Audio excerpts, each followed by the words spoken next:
오늘은 무문석에서 화문석으로라는 제목으로 하나님의 말씀을 살펴보겠습니다. 강화도에는 화문석과 무문석이라는 돗자리가 유명합니다. 꽃 화자에 무늬 문자를 써서 화문석이라고 하고요, 없을 무자에 무늬 문자를 써서 무문석이라고 합니다. 우리 시대의 최고의 지성으로 불리웠던 이어령 교수님이 소천하시기 전에 이어령의 마지막 수업이라는 책을 출간하셨습니다. 이 책을 보면서 저에게 굉장히 큰 도전이 되었던 것이 화문석과 무문석의 이야기였습니다. 교수님은 무늬가 없는 것을 있는 것보다 더 좋아하신다고 합니다. 어느 때 강화도를 갔는데 무문석을 달라고 주문을 한 것입니다. 그런데 무문석이 더 비싸다라는 것입니다. 그래서 따지면서 이렇게 물으신 거예요. 이보시오, 어째서 손도 덜 가고 단순한 이 무문석이 더 비쌉니까? 이렇게 대답을 했대요. 모르는 소리 마세요. 화문석은 무늬를 넣으니 짜는 재미가 있어요. 무문석은 민자라 짜는 사람이 지루해서 훨씬 힘듭니다. 화문석을 짜는 과정은 자기가 원하는 무늬를 넣다 보니까 과정 자체에 기대감도 있고 또 재미도 있다라는 거예요. 그런데 이 무문석은 오로지 완성을 위해서 지루한 노동을 할 뿐이라는 거죠. 그러니까 변화가 없으니까요, 훨씬 더 힘들다라는 말인 거죠. 근데 우리의 인생도 그렇다고 생각합니다. 무늬를 넣지 않는 인생은 그 과정이 훨씬 고되고 힘들다라는 거예요. 행복을 느끼지 못한 채로 살아버리는 것, 이런 것이 바로 무문석의 삶이라는 거죠. 그저 살아야 하니까 생존을 위해서 사는 거예요. 교수님은 이 차이를 리빙과 라이프로 설명을 합니다. 의식주와 진선미로. 월급을 더 많이 받고 좀 더 큰 집에 살고 좀 더 좋은 차를 타고 자식이 좀 더 좋은 학교에 가고 이런 것만이 목적이라면 리빙이라는 거예요. 어떻게 보면 돈을 더 많이 벌지는 모릅니다. 그런데 이런 인생은 고달픔만 남는다라는 거죠. 반면에 진선미를 아는 사람은 설령 밥을 조금 굶는다고 할지라도 무언가를 창조해내는, 생산해내는 기쁨을 누린다라는 거죠. 때로는 먹는 것도 있고 때로는 자는 것도 잊으면서 자기가 좋아하는 뭔가를 만들어내기 위해서 기쁨으로 생활한다라는 거죠. 이런 진선미를 알지 못한 채 일평생 남이 시키는 일만 하다가 처자식 먹여 살리고 죽을 때 되면 응급실에서 유언 한마디 못하고 사라지는 삶, 이것이 인생이라면 너무 서글프지 않느냐라는 거예요. 결국 교수님은 화문석 같은 삶을 살라고 도전합니다. 한순간을 살아도 자기 무늬를 수놓을 수 있는 그런 삶을 살았으면 좋겠다라는 거죠. 저는 이 글을 보면서요, 우리 인생에 수놓았으면 좋겠다고 생각하는 무늬가 뭔지를 좀 생각해 봤습니다.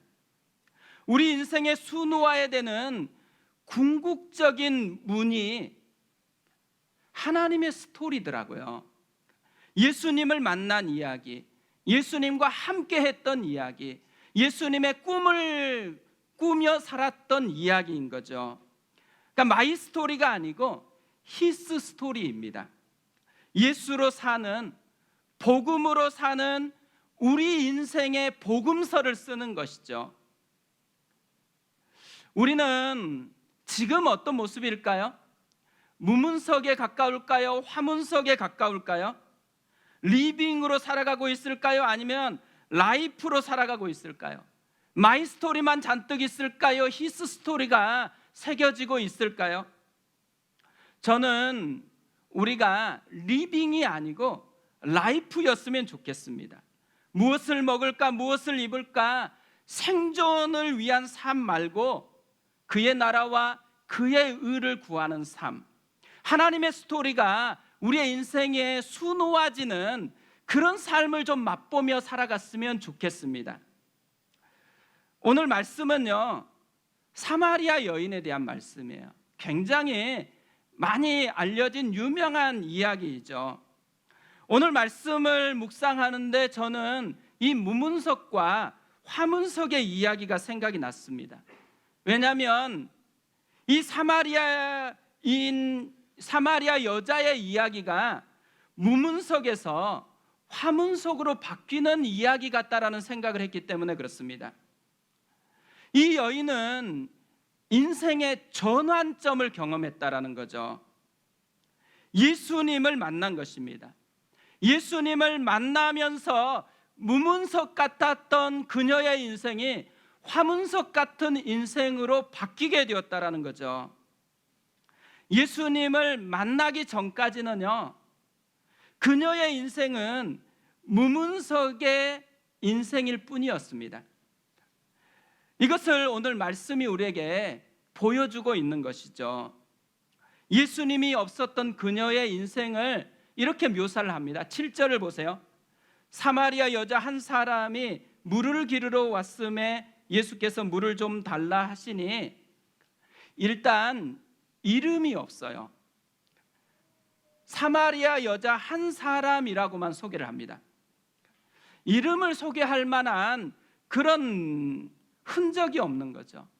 그런 무늬가 없는 사람이라는 거예요.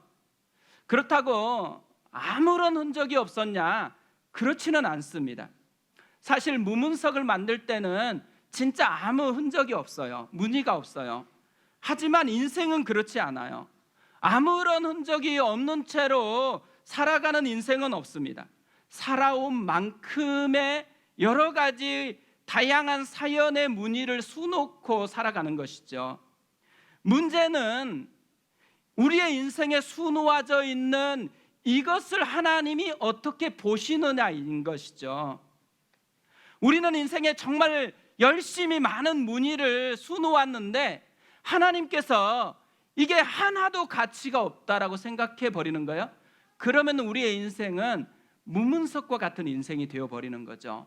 그런데 나는 그렇게까지 심각하게 뭔가를 남기지 않았다고 생각하는데 하나님은 그것이 너무 귀하대요. 그러면 이 사람의 인생은 하나님 앞에서는 화문석과 같은 인생이 되어진다라는 것이죠. 그녀가요, 삶의 여러 가지 흔적을 가지고 있었어요. 오늘 그녀의 삶의 흔적을 보여주는 굉장히 중요한 한 단어를 이렇게 소개합니다. 6시. 6시에 그녀는 물을 기르러 왔대요. 6시는 유대인의 시간으로 보면 12시를 의미합니다. 정오여요. 그러니까 장렬하는 태양빛이 너무 뜨거워서 아무도 돌아다니지 않고 쉬는 시간이에요. 남들은 움직이지 않는데 그녀는 물을 기르러 온 거예요. 사람들의 눈길을 피하고 싶었다라는 거죠. 뭔가 특별한 사연이 있는 거잖아요. 이걸 보면 그녀는 하나님의 시선에도 무문석 같은데 다른 사람들의 시선에도 무문석과 같은 인생을 살아가고 있다는 것을 보여주는 거죠. 그녀의 사연은 무엇이었을까요? 목마름이었습니다. 18절에 이렇게 이야기를 합니다. 너에게 남편 5이 있었고 지금 있는 자도 내 남편이 아니니 내 말이 참되도다. 남편이 5이나 있었대요. 그런데 지금은 6번째 남자와 살고 있대요. 당시의 시대 상황이나 그리고 율법을 보면요, 여자들에게는 이혼을 할 수 있는 권한이 없었습니다. 그렇기 때문에 이 말은 뭘 의미할까요? 이 여인은 5 남자를 버린 게 아니고 5 남자에게 버림을 받았다라는 거예요. 누군가에게 좀 인정도 받고 사랑도 받아서 자꾸만 만나는데 만나는 사람마다 자꾸만 그녀를 버려버린 것이죠. 그러니까 정말 행복해지고 싶은데, 정말 내 마음속에 행복을 누리고 싶어서 정말 뭔가를 열심히 하고 있는데 자꾸만 버림받게 되는, 더 갈증만 일으켜지는 그런 모습이 그녀의 모습이었습니다. 그런데요, 그녀는 자기의 이 목마름을 채워줄 수 있는 진짜를 아직까지는 만나지 못한 거예요. 그래서 또다시 6번째 남자를 만나서 기대고 있는 것이죠. 이게 그녀의 모습이었고 그녀의 문제였습니다. 근데 그녀만 그럴까요? 사마리아 여인만 이런 삶을 살아가고 있을까요? 우리는 안 그럴까요? 우리도요, 자꾸만 목마름이 있는 거죠. 그래서 뭔가 이 목마름을 채우기 위해서 우리도 1번째 만나고 2번째 만나고 또 6번째 뭔가에 기대면서 살아가고 있다라는 거예요. 요즘 시대에 가장 목마르고 사모하는 게 무엇일까요? 돈이라고 생각합니다. 많은 사람이요, 돈이 없으니까 불행하다고 생각해요. 돈을 얻기 위해서 얼마나 애쓰고 노력하는지 몰라요. 연끌을 해서 아파트도 샀습니다. 그리고 코인도 사고 주식도 샀어요. 근데 문제가 뭐예요? 아파트 값이 떨어져 버렸네요. 주식이 또 떨어지고 코인이 가치를 잃어버렸어요.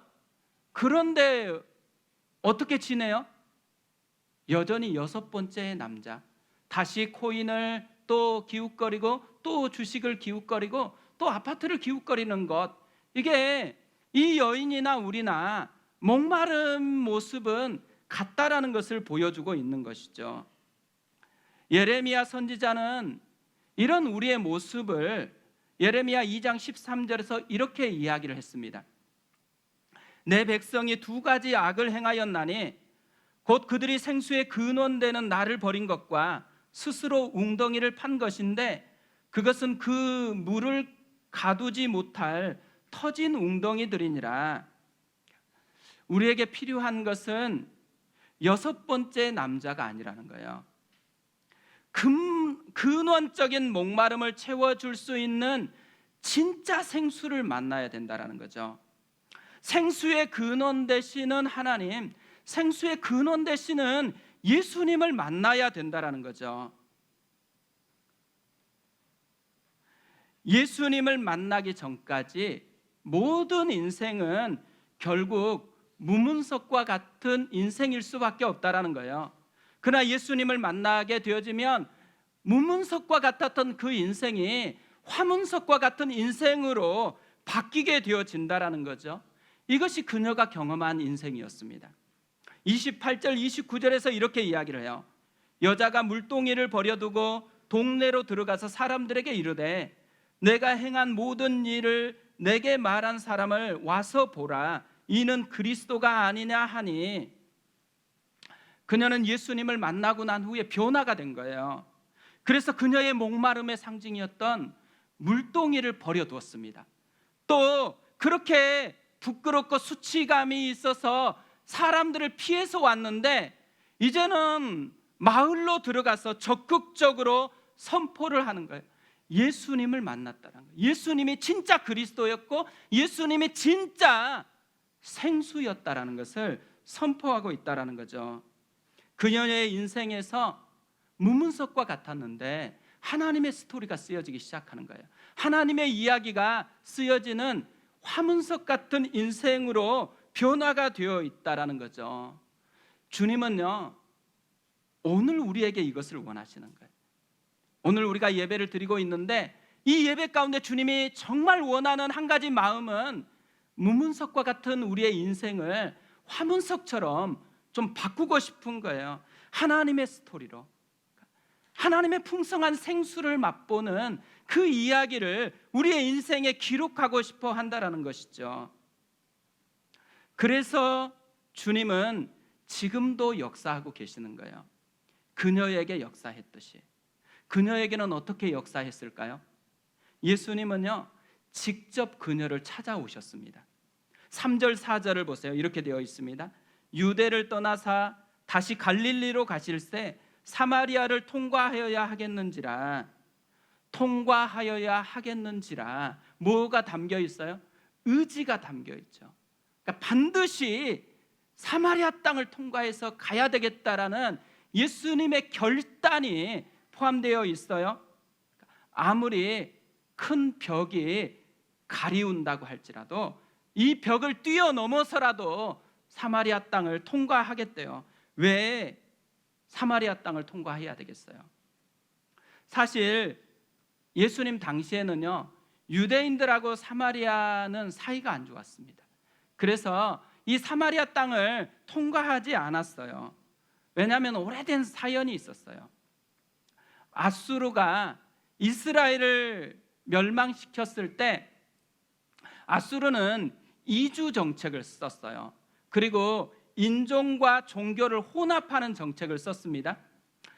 아수르의 이주민들하고 그 지역에 있었던 유대인들을 혼인을 시켰어요. 거기에서 태어났던 혼혈들이 사마리아 사람들이었던 거죠. 그런데 바벨론에서 그렇게 고생하면서 이 순수한 혈통을 지켰던 유대인들이 귀환을 한 거예요. 그러다 보니까 자기들은 이 혈통을 지키기 위해서, 이 신앙을 지키기 위해서 그렇게 엄청난 고난을 겪었다 보니까 이 세상에 타협하고 적당히 살고 이런 사람들이 혐오스럽게 느껴지는 거예요. 그러다 보니까 이 사마리아 사람들을 그렇게 혐오하고 경멸했던 것이죠. 그런데 예수님께서 이런 위험이 따르는 땅인데 이 사마리아 땅을 통과해야 되겠대요. 왜 그래요? 이 사마리아 땅에 한 영혼, 목마른 한 영혼이 기다리고 있었기 때문에 그런 거죠. 위협이 있더라도, 자기 명예가 조금 없어진다고 할지라도 목마른 그 영혼을 만나기 위해서 예수님은 사마리아 땅을 통과해야 되겠다라는 것이죠.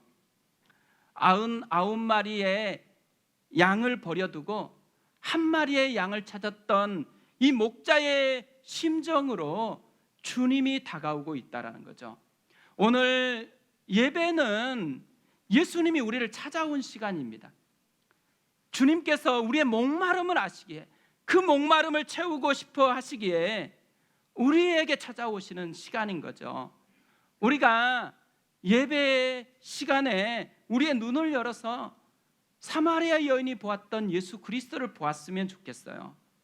근데 예수님은 또 이 사마리아 여인과 만나서요, 공감을 해주고 그녀의 목마름을 채워주십니다. 마음이 상했잖아요. 그녀는 버림받은 상처를 안고 있었거든요. 그녀에게 예수님이 첫마디 건넸던 그 말이 무엇이었을까요? 7절에 보면 이렇게 말씀하셨습니다. 사마리아 여자 한 사람이 물을 기르러 왔음에 예수께서 물을 좀 달라 하시니, 물을 좀 달라는 거예요. 예수님은 그녀가 지금 6번째 남자와 동거하고 있다는 거 아셨어요. 사람들이 그녀의 이 허물을 보고 조롱하고 또 혐오하고 있다는 것도 알고 계셨어요. 그런데 그녀의 문제가 심각한데도 불구하고 그녀의 문제에 대해서 한마디도 하지 않으세요? 그리고 가장 먼저 건넸던 말, 자신이 목마르대요. 나도 너처럼 목마르다라는 거잖아요. 뭘 의미해요? 나는 너의 목마름을 안다라는 거예요.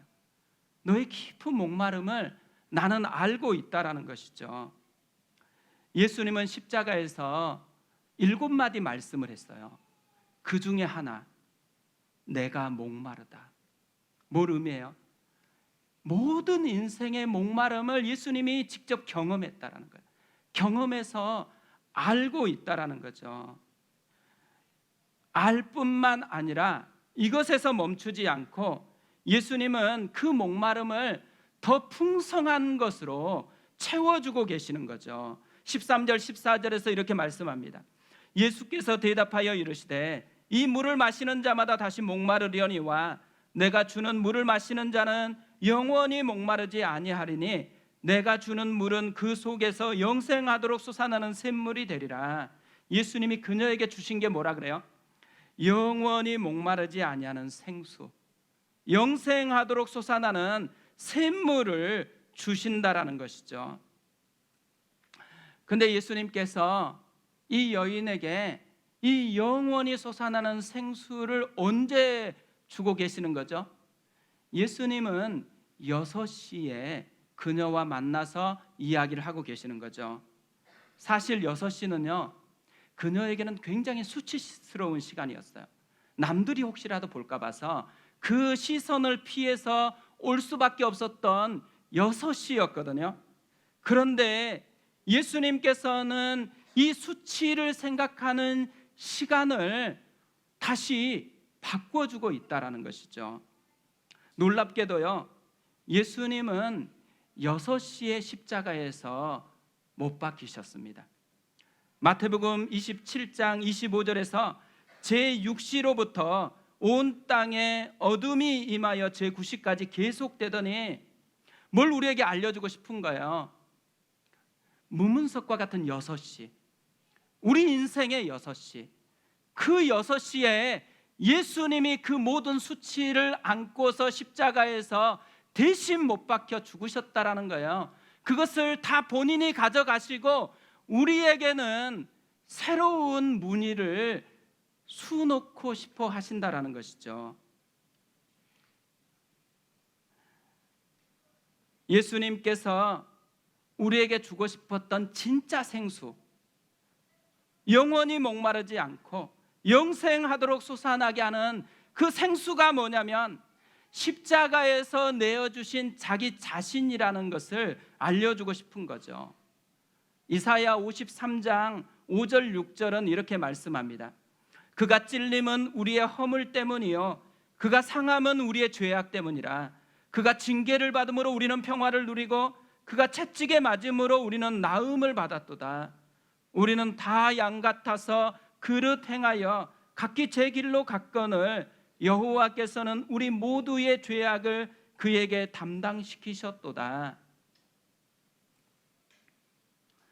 무문석 같은 우리의 삶이 화문석 같은 삶이 되기를 원하세요? 그러면서 예수님이 찾아오세요. 공감해 주세요. 그리고 더 풍성한 것으로 채워주신다라는 것이죠. 오늘은 우리 하늘금 교회가 설립된 지 공적으로 4주년이 되어지는, 그래서 4주년 감사 예배를 드리고 있거든요. 우리 교회는 2017년 12월 17일에 첫 번째 기도회로 시작을 했습니다. 이때 하나님께서 주셔서 첫 번째로 선포했던 말씀이 에스라 1장이었습니다. 에스라 1장 1절에서 이렇게 말씀을 해요. 바사왕 고레스 원년에 여호와께서 예레미야의 입을 통하여 하신 말씀을 이루게 하시려고 바사왕 고레스의 마음을 감동시키심에 그가 온 나라에 공포도 하고 조소도 내려 이르되, 저는 이때 기도회를 준비할 때요 정말 강력하게 제 마음을 두드리시는 단어 하나를 붙들었어요. 감동이었습니다. 감동. 마음을 감동시키심에 하나님의 스토리는 하나님의 감동으로 시작된다라는 거예요. 하나님이 일으키시는 감동으로 교회는 시작돼야 된다라는 거죠. 5절에서도 또 이렇게 말씀을 해요. 이에 유다와 베냐민 족장들과 제사장들과 레위 사람들과 그 마음이 하나님께 감동을 받고 올라가서 예루살렘에 여호와의 성전을 건축하고자 하는 자가 다 일어나니 그 마음이 하나님께 감동을 받고 올라가서인 거죠. 돌아보면요, 우리 교회는 하나님의 감동으로 시작을 했어요. 또 우리 교회는 하나님의 감동을 받은 사람들로 세워져 왔습니다. 4년간의 이렇게 쭉 모습을 보니까요, 정말 우리가 무문석 같이 지내온 게 아니더라고요. 화문석처럼 하나님께서 자신의 이야기로 수놓아 놓은 많은 아름다운 것들이 무늬로 남아 있더라고요. 그래서 오늘은 그 무늬를 영상으로 좀 준비했습니다. 같이 영상을 좀 보겠습니다.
안녕하세요. 저는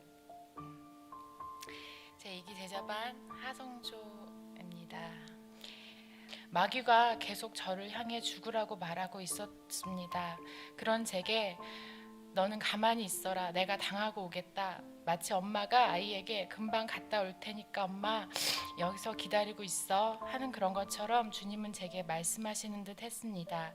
그리고 나간 고난주간 특세 어두침침한 불빛 아래 십자가를 지시기로 결심하시고 입을 꾹 다문 채 비장하게 앉아 계시던 주님의 모습이 떠올라서 저는 계속 눈물이 났습니다. 그렇게 수없이 들었던 그 예수님, 그 십자가, 그 고난, 그 부활, 그 모든 것이 다 진짜였고 그게 다 나를 위한 일이었구나. 진짜 나를 위해 그렇게 죽으셨구나. 그래서 이제 나는 죽지 않아도 되는구나. 한순간 그 모든 성경 지식들이 진짜로 제게 다가왔습니다. 수없이 들었던 그 복음, 그 성령님의 내주하시고 보호하심, 하나님 사랑, 그 모든 것들이 숨도 쉬기 어려울 만큼 놀라워서, 그리고 저는 너무 좋아서 매 수업 때마다 녹음을 하고 일주일 내내 듣고 또 들었습니다. 저는 매일매일 저의 죄인됨을 보며 절망했지만 그 절망 가운데 찾아와 주시고 내 모든 죄, 추함, 원망, 분노, 죄의식, 저를 괴롭히던 모든 것을 짊어지시고 십자가에 죽어주시고 다시 살아나셔서 나와 함께 거하시고 나에게 말씀하시고 내 삶 작은 거 하나하나에도 세심히 동행해 주시는 주님이 이제 비로소 믿어집니다.